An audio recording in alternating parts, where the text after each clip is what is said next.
Manever I say ma PENDREAM TV. PENDREAM TV there, o see them yopo.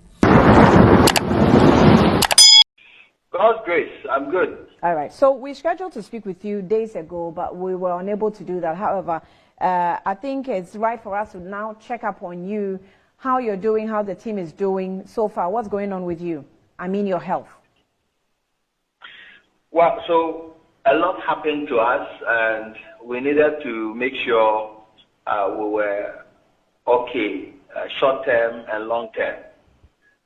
What I mean is that we received a lot of punches and slaps, and we needed to make sure that one, orifices are good. Our eyes, mine, for example, was with my right eye, which was not really looking good that day. Some of my colleagues, the drone pilot, received a lot of blows to the head. So at the point, he wasn't hearing well in one ear. So yesterday, he also got that checked. And he's been given medication, and I think it's getting better. Mine, I had a thorough eye screening yesterday by doctors at the Confirmation Teaching Hospital. Myself, I have eye issues, so adding pressure to that one, I wanted to make sure that the back of the eye is okay. Thank God, it's looking good. So I think we are good. The last time I spoke with you, that was like 2 days or 3 days ago. You said you weren't seeing clearly. How's your vision now? Yeah, that was in the right eye, but it's better. It's better. Have you seen any specialists yet? Yes, yesterday, I must say thank you to Dr. Mohamed Tima, who is an eye specialist at the Confirmation Teaching Hospital. He had some time for me, about an hour of screening, and it got checked out. Now I think it's okay. My fears have been allayed, so I'm good. All right, Erastus, for the benefit of those who don't know exactly what happened, just in about 2 minutes, tell us what happened to you. So about 3 weeks ago, we have a lot of information coming from well-meaning Ghanaians, from communities, from chiefs, from politicians, policemen, even soldiers.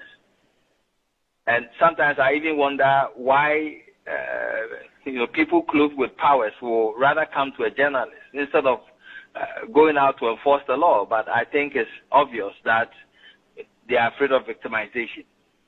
And so we had one such information stream that was coming from a prominent Ghanaian who was not happy with what was being done to the Asananyo Forest Reserve, which is in the Amasia South district.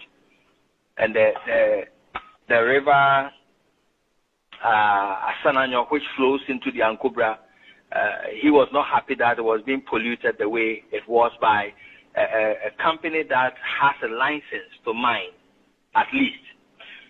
So he sent me a copy of the licenses and some pictures as well. But, even when we have such compelling information, we do not go ahead to report. It's not our style. We deal with it professionally. We will want to go to the field, check it out ourselves, know the level of distraction before we report. So we set out on Sunday, and we left Kumasi about 6 a.m. We reached the site at Esumenya. Esumenya is close to Mansonkai. If you pass through Sefi, you go through Sefi Asarenso to Sefi Mirewa to Aboso before you get to Esumenya. And we flew the drone to check the place. And we saw that there were 2 gentlemen, young men, and some women on site in some makeshift apartment. And so we entered, greeted them, and we started our investigations on the ground. And indeed, what we found was enforcing the fact that what the gentleman sent us was indeed correct. The stream, the river Asananyo, you could not even identify it from the mess that has been created over there. They, contrary to law, they did not have any tailings dam, or they did not have any settling ponds that will contain the poisonous mining residue from their operations. In fact, they were using illegal mining methods artisanal washing methods. Normally, large scale, you are supposed to use a certain kind of method to extract it, to process your gold. That was not being done. They were using artisanal, illegal methods to wash on the field. And the devastation, Annie, was extensive, more than the guy sent us. In fact, we flew the drone for minutes on end, and it wasn't ending. And what broke my heart was the fact that there were trees. The place is part of a land restoration project that the government has spent money to grow trees, citronella trees, and they've matured. And this guy has pulled all of them, if not all of them, majority of them down to mine. So in a way, we paid money to restore that forest, and we are pulling it down with no proper mining method. So in the midst of filming, then I heard one of the two young men we met at the site speaking on the Motorola and telling somebody that some media personnel are here, so you should come. Normally when we hear that, it's not something we ignore because, one, it could be they are inviting the owner of the mining site to come. Two, it could be they are inviting hoodlums, thugs, to come and assault you. So I asked the drone pilot to bring the drone down. But the drone had gone very far, and so it takes time for it to, maneuver, take its time, correct itself, get the GPS directions, and come back. So before the drone could touch down, we saw over 10 heavily armed, and they were all holding pump-action guns, running towards us. So we had to just wait and see what will happen. When they came, before the drone could touch down, one of them reached for it and nearly broke the propellers. Then they took our camera. They did a thorough body search of all of us, took everything that was in our pockets, phones, gadgets, and other things. Then they took my jacket because they said I could be hiding cameras in the Joy branded jacket, so they took it. Then with a gun following us. In fact, at a point I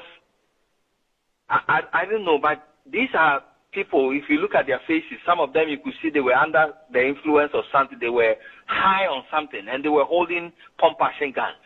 And the way they were brandishing it, at a point they were clocking it, removing bullets and putting them back.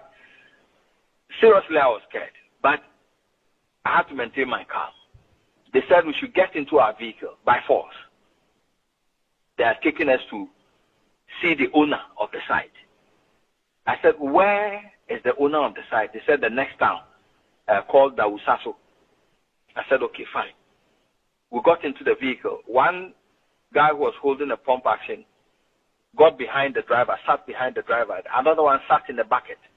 Then two vehicles were ahead of us, armed with people in it. Then behind us, another vehicle. We had motorbikes flanking us. We drove for 20 minutes. We got to DISASSOCIATES. Then they were going past DISASSOCIATES, the town. They said we were going and entering into the bush. So I stopped the car. I asked the driver to stop the car. And the moment as we stopped, all the armed guards came towards the car. Why have we stopped? And I said, we need to know where you are taking us. So you tell us where you are taking us. Because you said we're going to see the owner at the DISASSOCIATES. Now we're going past that. We are entering the bush. So tell us. In fact, they were rather angry. They said, we came to their site illegally, so we do not have the right to ask questions. If the driver cannot drive, they pointed the gun at the driver that he should get out for the other driver to drive our vehicle. I said, no. So we got back, and I told the driver to just follow them. Because the way they were brandishing the guns, I didn't want to infuriate anybody, so they fire accidentally or something. So we kept going. 20 more minutes. We entered some bushy, secluded area with an untarred road. They entered the untarred road and then stopped. Then they asked all of us to get down. Seriously, at that time, it was like somebody leading you into an unknown area and asking you to get down so he shoots you. That was what was running in my head. So I hesitated in getting out. And I asked the guy, why are you bringing us to this bushy area? Where is the owner of the site? Before I could say Jack, I received 2 hot slaps from behind. And they pulled me out. They pulled my other colleagues out. And then the beating started. So one will hit you from the back. The other one will hit you from the front. Slaps from behind. Everybody, like this one will come, will slap you, go behind, and another person will slap you. So at the point I told them, you can't be doing this. What is the purpose of this? What do you want? We are doing our legitimate jobs. If you feel that we have offended the law, then take us to the police station. But you cannot subject us to this beating. Then they told us they gave us our phones, said we should take our phones, apply the password, open the phone for them to format the phone. I said, you can't format my phone. Why are you formatting my phone? They said, we've taken pictures at the site. I said, fine. That's even illegal. I have every right to take pictures. But if you want to delete your pictures, I can open the phone, photo folder for you. Then you delete what you think is there. But if you say you're formatting my phone, then that's not right. Then that one also attracted a series of slaps because they said I was trying to be a hero. So how many slaps did you receive? Come again, Annie. How many slaps did you receive? I can't count. I can't count. Okay. So they took you into the forest and then left you there. So after they deleted pictures from my phone, they formatted the phones of my colleagues, some of my colleagues. Then they took a bag in a car. It contained our drone batteries, 5 of them, a tablet, a headset, and they took my Joy branded jacket and they left. Okay. Okay. So that's when you called for help. So we went to the next town, the Mansonkai police station, to report. But we were told they did not have jurisdiction, so we should go to Mansour Dubia. And we went to Mansour Dubia, did a report. They gave us medical forms. We went to the hospital. We came back, and they gave us armed policemen, numbering about 8. Then we went back to the site. They said they were going to arrest them. We went back to the site. Yes, we met them all right. They were there. This time, I don't know where their guns were. They did not have any guns. But they engaged the police in heated verbal exchanges, some of them threatening them that their government is in power. And so they won't board any police vehicle. They won't go. So the police came back, sat in the car, said we should go back to the station without them. So we went back without a single arrest. In fact, they arrested the 2 young people who called the Metro men in. But with the Metro men, the armed people, none of them was arrested. Then we went back, wrote our statements, and left the place around 9 p.m. back to Kumasi. The next day, the Bekwai command called me. They put together reinforcement, said we should go back to the site. We went back to the site, there was nobody there. Where I suspected they would be, I told the police to go there. They said no, their vehicles cannot go there. So we came back. What's the name of the company that owns the site? It's called Edel Metallum Resources Limited. Edel Metallum Resources. And our checks, it belongs to one Simon Aiden and Reynolds Kwabi. Simon Aiden. Simon Aiden. And then Reynolds Kwabi. Reynolds. Kwabi. Kwashi. Kwabi. Kwabi. B-I. Okay. The police gave us some updates that they had arrested 3 persons. What has happened to them? In fact, yesterday we also tried to find out what has happened to them. And the police were seeking our,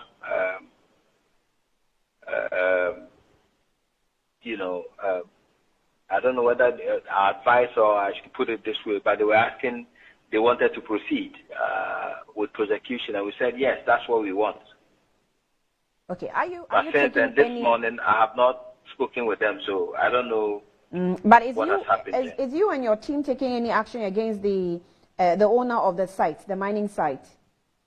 Legal action, I know my company is working on something. I've not been fully briefed on what the actions are, so I'm waiting.